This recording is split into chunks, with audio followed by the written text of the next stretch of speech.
আমার বস একজন নাস্তিক। যদি এই প্রশ্নের উত্তর পান তবে হয়তো ইসলাম গ্রহণ করবেন।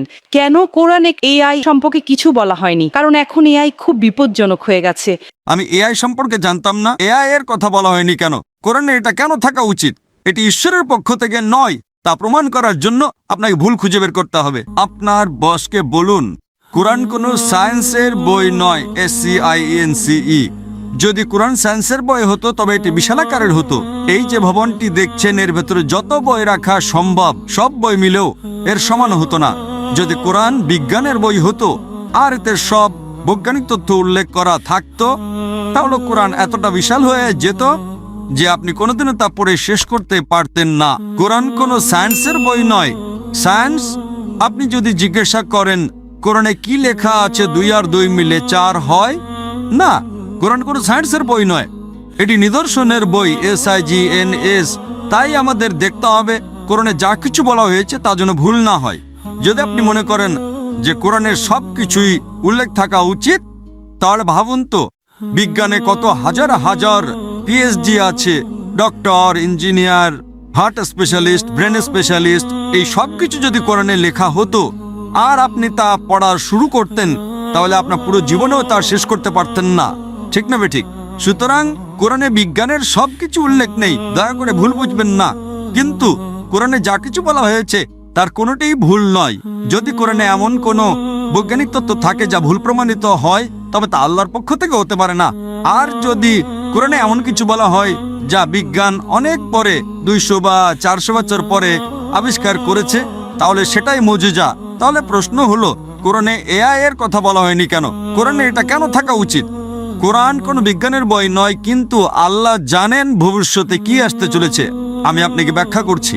1 নম্বর, মানুষ আমাকে প্রায় জিজ্ঞাসা করত যে ইসলামী শরিয়া অনুযায়ী যদি আপনার কাছে ভিডিও রেকর্ডিং থাকে, যদি কোনো ভিডিও রেকর্ডিং থাকে যে কেউ চুরি করেছে, ইসলাম অনুযায়ী সেটা প্রমাণ নয়, এটাকে প্রাথমিক প্রমাণ হিসেবে ধরা হয় না, এটা দ্বিতীয় প্রমাণ।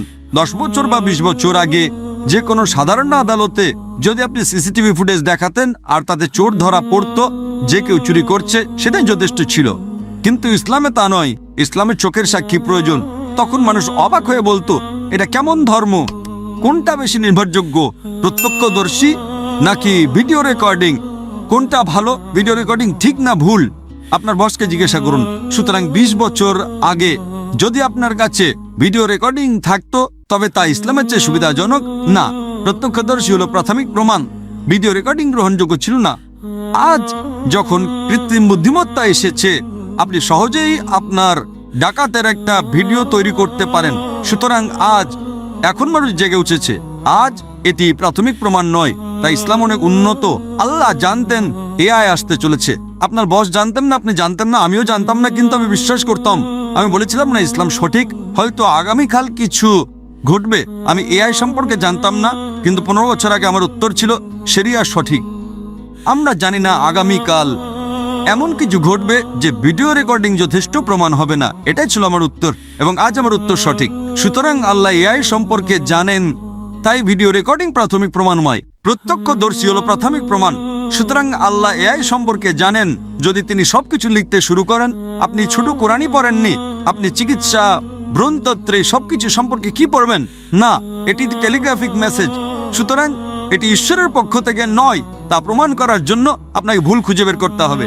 কিন্তু এটি ঈশ্বরের পক্ষ থেকে, তা প্রমাণ করার জন্য আপনাকে এমন জিনিসের কথা বলতে হবে যা মানুষ জানতো না। আপনি কি বুঝতে পারছেন? একেই বলে অলৌকিকতা। কিন্তু এখানে সবকিছু উল্লেখ করা হয়নি। আশা করি এটি উত্তরটি পেয়েছেন।